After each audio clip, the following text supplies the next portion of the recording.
नमस्ते। आपका अरविंद गणेश दामले चैनल में स्वागत है।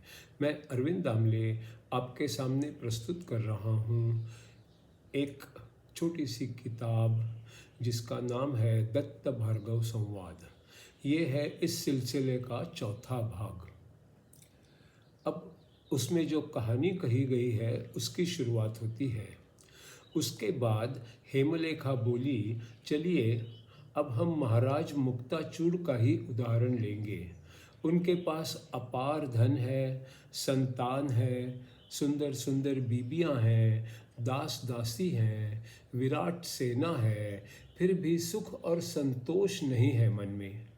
पूरे राज में किसी के पास इतना सब कुछ नहीं है, पर जो भी है वो या तो कम ही लगता है या वो खो देने का भय जारी रहता है।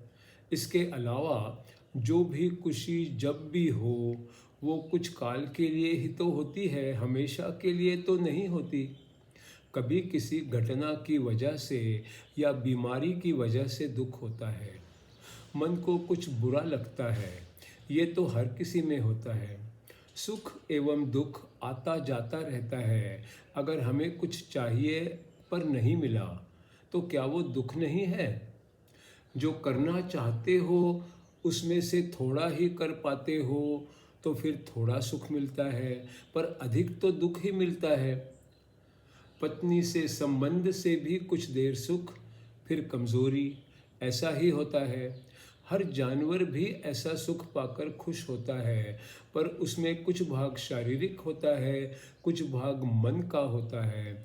युवराज, जब आपका मन चाहता है मैं आपको सुंदर लगती हूँ तो मुझे छूकर आपको भी खुशी होती है। बदसूरत बीबी को छूकर भी हर पुरुष को अच्छा ही लगता है।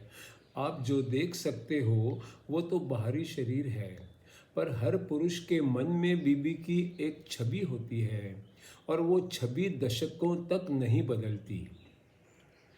शरीर बूढ़ा हो जाने पर भी उनका प्यार जारी रहता है। बुढ़ापे तक अविरत प्यार का कारण मन में बसी उस छवि के कारण ही होता है। जो आपको सुंदर नहीं प्रतीत होती उस पर भी प्यार करने वाले लोग होते हैं। कहने का मतलब ये है कि सामने की सुंदरता महसूस होना देखने वाले के नज़रिए के कारण होता है, उसके मन में बसी छवि के कारण होता है। अलग अलग देशों के लोगों के अलग अलग रूप एवं रंग होते हैं। चेहरे, नाक, कान, बाल, कद सब अलग अलग होते हैं, पर आपस में प्यार तो होता ही है। हर नर नारी में हड्डी, मांस, नसें, चमड़ी, खून यही तो सब होता है। अनेक जीव भी शरीर में होते हैं। पेशाब, मल भी शरीर में होता है। जानवरों में भी यही सब होता है। हर कोई अलग अलग स्वाद के खाने पसंद करता है। आप सब कुछ इस तरह देखो, फिर बताओ मुझे क्या करना चाहिए एवं क्या नहीं करना चाहिए, क्या चाहना चाहिए, क्या नहीं चाहना चाहिए। सब कुछ सुनकर हेमचूड़ सोचने पर मजबूर हो गया। सोचने पर वो इस नतीजे पर पहुंचा कि वो जो कुछ चाहता था उसमें से कुछ भी सचमुच महत्वपूर्ण है ही नहीं। कुछ दिनों के बाद उसके विचार सब कुछ निर्माण करने वाले पर यानी कि भगवान पर आकर ठहर गए। फिर समय समय पर उसने अनेक सवाल पूछने शुरू किए। भगवान क्या है? उस तक पहुंचा कैसे जाए? आदमी क्या है? भगवान से आदमी का नाता क्या है? दूसरे लोगों से नाता क्या है? हेमलेखा हर सवाल का जवाब देती गई। हर संशय दूर होता गया। हेमचूड़ धीरे धीरे एक ऋषि सम बन गया। उसने रोज की जिंदगी के बारे में सोचना भी छोड़ दिया। धीरे धीरे उसके पिता, माता, सगे, मंत्री, नागरिक सभी बदलते गए, सभी संतों के जैसे बन गए।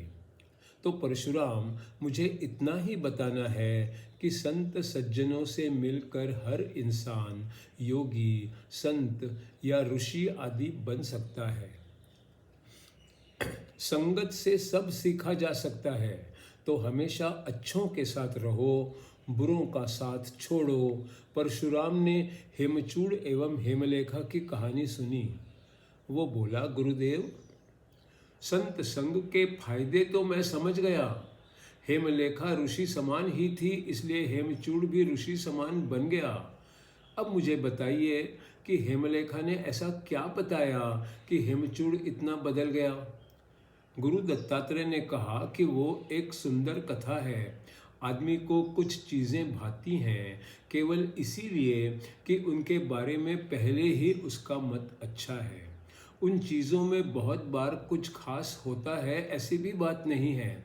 जब हेमचूड़ ने इस तरह विचार करना शुरू किया तो उसे पता चला कि उसे लगता था कि बहुत सी चीज़ों के कारण उसे खुशी मिलती है, ये बात ही सही नहीं है।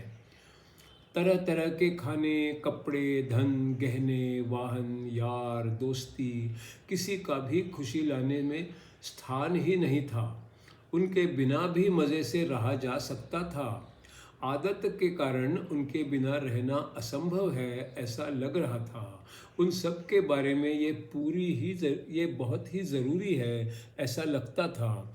अब वे सब अनावश्यक चीज़ें लगने लगी थीं। इस काल में हेमचूड़ ऐसी ही दिशा में सोचता रहता था। तब हेमलेखा पूछती थी, क्या हो गया है तुम्हें? उदासी का कारण क्या है? क्या बीमार हो?